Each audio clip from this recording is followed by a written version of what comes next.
So we're here today with Justin Leineweber, who is the guy who brought back King of the Motos to King of the Hammers Week. How did all that come about, Justin? Well, it started racing it in 2013 on a KX500. With no recluse clutch. No recluse clutch. Kickstarting it. I only made it 12 miles, so I just couldn't kickstart it anymore. After that, I started racing on a Kawasaki 250F. And from there, any year that I was injured, I helped Jimmy Lewis with course marking or helping him run the race in any way I could, pretty much. And then when Jimmy said he was happy with his results and he was done with it for now, I went to Dave Cole, and Jimmy and I both actually went to Dave Cole, and I kept bugging Dave to let me bring it back. And when he did, we started planning in spring of 2019, and we were able to bring it about in spring of 2020. And you had a pretty full field of 3 waves of starters that came off the line. Roughly 128 riders, about 26 pros, the rest were amateurs. We had 2 women racing, one of which finished, which was pretty awesome. It was quite a full starting line. I was pleased and very humbled that everybody would trust in me to bring the race back and trust in our team to really do a good job. And how long was the course? 15 miles, and then 10 for the last loop. So it ended up being about a 50-mile day. And was there a break in between the 2 loops, or you just had to keep going if you're one of the pros? So the format was amateurs, or everybody started at the starting line, and then there was a bronze, a silver, and a gold lap. The bronze loop was designed to test your amateur and your pro alike, but really to test the skill level of the amateurs. And then no pause, no break. They come into pit and they leave on their own time for the silver loop, and that was the same as the bronze with a couple harder sections here and there. And then when the pros came through, again, no stop, no break. They pit at their own time and got back out on the course and did the gold loop, which was the extreme loop. And of that pit, there was no outside assistance. Everybody had to basically service their own bike, gas up, and do that on their own, right? Correct. Yeah, absolutely. No outside assistance. I had to keep the mechanics at bay. They couldn't handle tools or anything like that.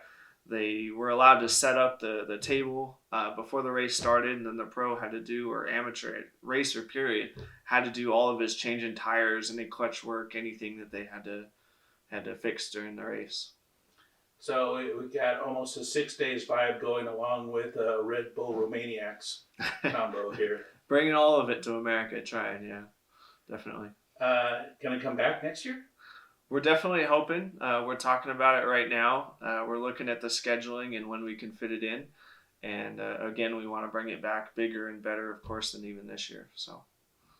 And it was pretty cool to see Jimmy ride your event basically on a street bike. I heard him tooting the horn as he went off the line.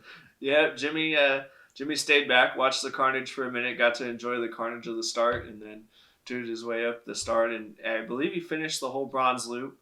I took it as a huge compliment to me and our team to have him come race it and really check out and see what we did. And he didn't have anything bad to say after the race, said we did a good job. He offered a lot of tips and guides and really helped me bring it back. So I owe us being able to bring it back in this way to him, definitely. Well, very cool. Now, last name Leineweber is a bit unusual, and most people are going to know the family business are going to be old Harley drag racers and people looking for a custom ground cam or something like that. Right. Yeah, my name is Justin Leineweber. I come from Jim Leineweber and Leineweber Enterprises. We grind custom Harley Davidson cams for drag racing or a hot street bike. And so a lot of those guys are definitely going to see me in this world and go, I'm crazy. I hear that a lot. You know, why are you taking your dirt bike on a rock type thing? But it's kind of a cool bringing it all together. And I just like anything on 2 wheels, so I like to do it all. And you literally grew up out here, so this is your backyard that you're having the race in and playing in, basically. It is, right. I have ridden my bike to the race every year, which a lot of guys are envious of because they're sleeping in their trailer. And I'm quite literally across the street from Hammertown. So that also allows me now as the race promoter and designer of the Motos course to be able to get out and during the week go find new courses and stuff. And it allows me great advantage to get out there and ride all the time. But you say lay it out. You're a glutton for punishment. People, not only are they saying you crazy, but you are certifiable. I've seen some of the pictures of where you're out just finding trails, and it takes you guys half an hour to get around one obstacle, and that's a good day. Right. Yeah, we did not design it to be easy. We decided that it was going to be the most extreme, hardest enduro race in North America, at least. And so when we go out, that's what we're looking at. We're looking for something that's going to challenge the amateur. And then all of a sudden we take a right turn and it takes us an hour to go 400 feet. And that's designed to challenge your pros now that ride on a whole entirely different level. And they make that 400 feet in 5 minutes where it could take me about an hour. And sponsors for this year were Progressive. They really helped us put on an awesome race this year. Of course, King of the Hammers came in and helped us out. We were the opening round of the Sherco AMA West Extreme Championship, which brought AMA to the King of the Motos, King of the Hammers table for the first time. Really proud to have them on board. Sherco stepping up and helping us out. And of course, Cody then goes and wins the race for him. So it was quite exciting. And with the sponsors comes a lot of help, and also can't thank the volunteers enough. Without the checkpoint volunteers and the course marking and of course Walter, my main volunteer, helping me make the whole course for months in advance. Just a great team is what it takes to put on this race. What did Cody have to say after the race? Cody came to me right after, and I couldn't talk to him real quick, but he was nice enough to call me about a week later, and he said it's the first time at King of the Motos he's had to work.